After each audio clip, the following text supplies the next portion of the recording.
Alam mo sa totoo nalulungkot ako mga palangga.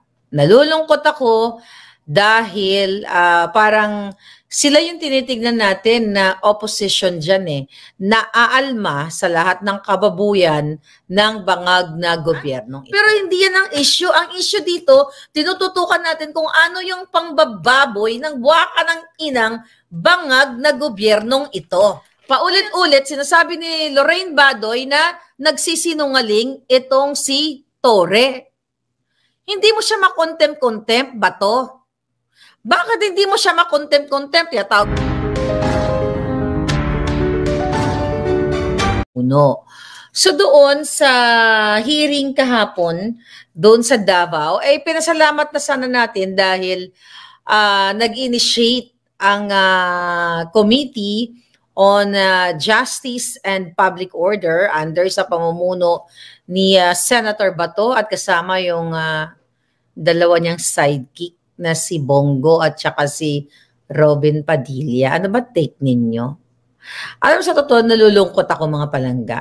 Nalulungkot ako dahil parang sila yung tinitignan natin na opposition dyan naaalma sa lahat ng kababuyan ng bangag na gobyernong ito.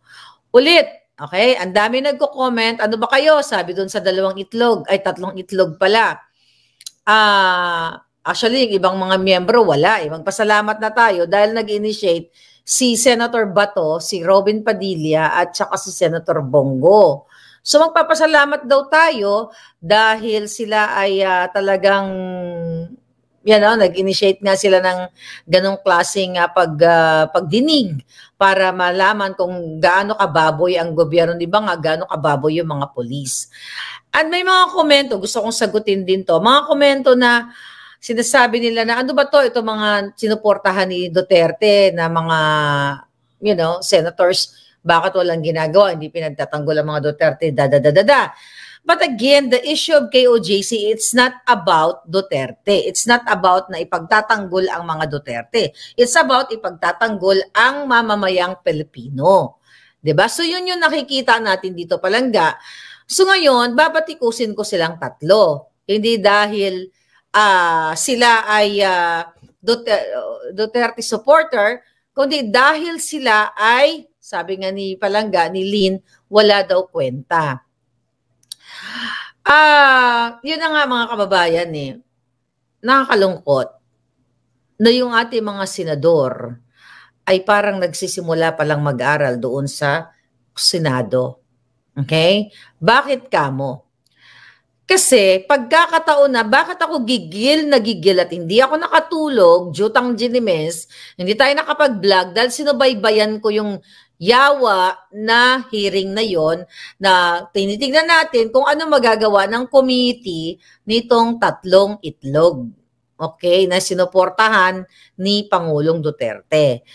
At sabi ko nga, dapat sila yung tatlong yon ay magpakitang gilas, not for the Dutertes, but para sa hustisya. Pero may mga good points naman dun si Senator Bato. Okay? Pero bilang isang kritiko at gising ang mga mata, apat pa yung mata ko, giatay, apat pa yung mata ko, masyadong naging mabait, malamya si Senator Bato. Okay, magpapa-thank you ako sa iyo. Magpapa-thank you kami dahil nag-take up nyo pa itong issue na ito at gusto nyong nabigyan nyo ng platform ang KOJC. Nabigyan nyo ng platform itong mga biktima ng bangag na gobyerno. Pero actually hindi naman dapat kami magpa-thank you.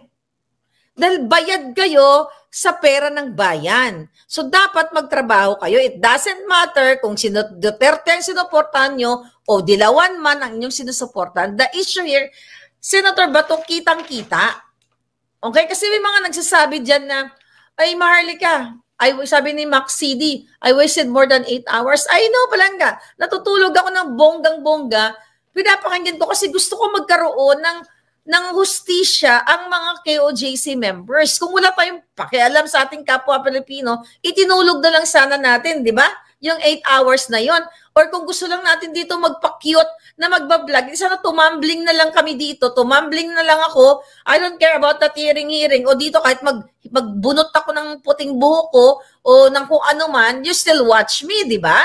Pero hindi yan ang issue. Ang issue dito, tinututukan natin kung ano yung pangbababoy ng buwaka ng inang bangag na gobyernong ito.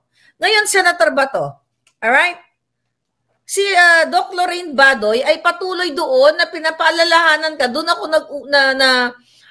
una kong talakayin, mga palangga, na paulit-ulit sinasabi ni Lorraine Badoy na nagsisinungaling itong si Torre. Hindi mo siya makontempt-contempt, Bato. Bakit hindi mo siya makontempt-contempt? Tawag mo pa siyang Nick. Nakikita mo na, napakaganda na ng hearing mo kung tutusin na nag-agree ka sa KOJC, doon sa mga abogado, doon sa mga biktima na hindi, kumbaga lumabag sa batas yung hinayupak na Torre na ito. Yung masahol pa nilagpasan nila kasi siguro ka-DNA yan ni Lisa Tanas at ni Bangag Jr. Bakit hindi mo mai-contempt? Yun lang yung punto ko. Bakit hindi mo maipakita yung angas mo? Sa the way you kinontempt, pinagtulungan nyo si Agent Morales na sinasabi nyo nagsisinungaling. Itong buwaka ng inang Torre, nuknukan ng sinungaling. Ano yung number 1 na kasinungalingan niya? Yan pinakita doon na audio, na video. Unang-una pa, victim ang hinayupak. Pinapalabas nila na sila pa yung biktima. Kitang-kita nyo na kayo, 3 itlog. Nang spray. Nag-a-agree kayo, tapos yung mga question and answer portion, to si Senator Bato, okay na yung ibang tanong mo na talagang inaano mo si Torre, pero hilaw.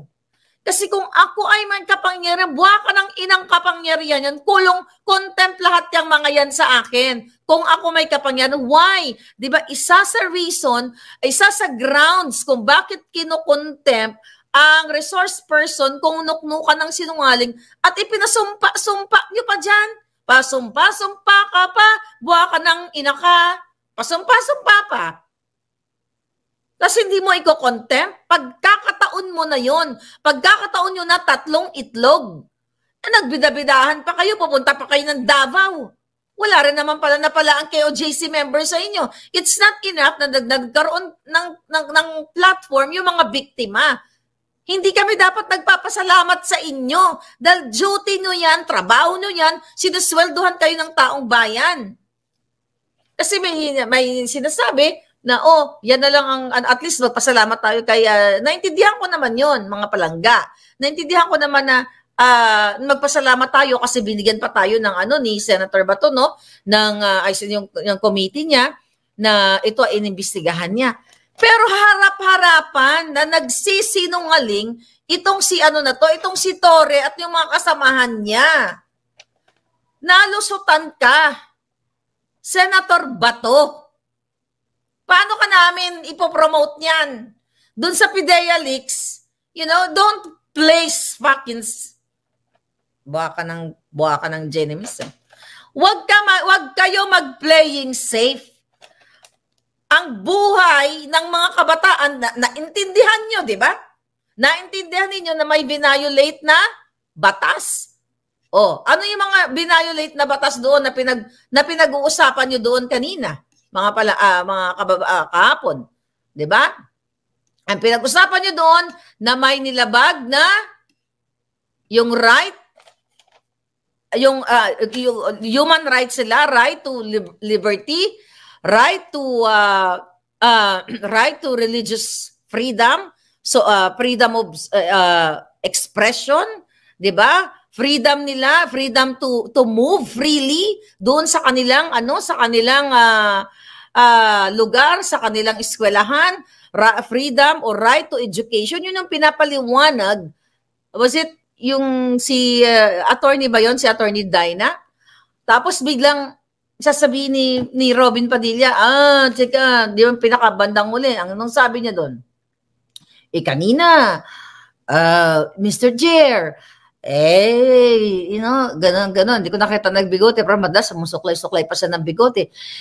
Mr. Chair, kasi hindi ko maintindihan. Sabi niya, paslang kasi, slang daw si attorney, ano ba yun? Diana and everything. Paslang-slang, ganyan. Hindi naman nag-slang yung tao. At saka ito lang sa akin, Robin. Huwag ka mag-aral sa Senate. Hindi ko kaya nag-post ako, sabi ko, ano ba yan, mga katanungan pambobo? Imagine mo, sasabihin mo, although may mga nag-agree mga palangga, pwede po bang pakipaliwanag natin kung ano ba yung, kasi parang slang, parang ganon, dapat, parang dapat iwikang Pilipino. Wala naman tayong problema. Kung pwede nga lang magsalta, magbisaya lahat yung mga yan para maintindihan ng magbisaya or Tagalog para maintindihan lahat.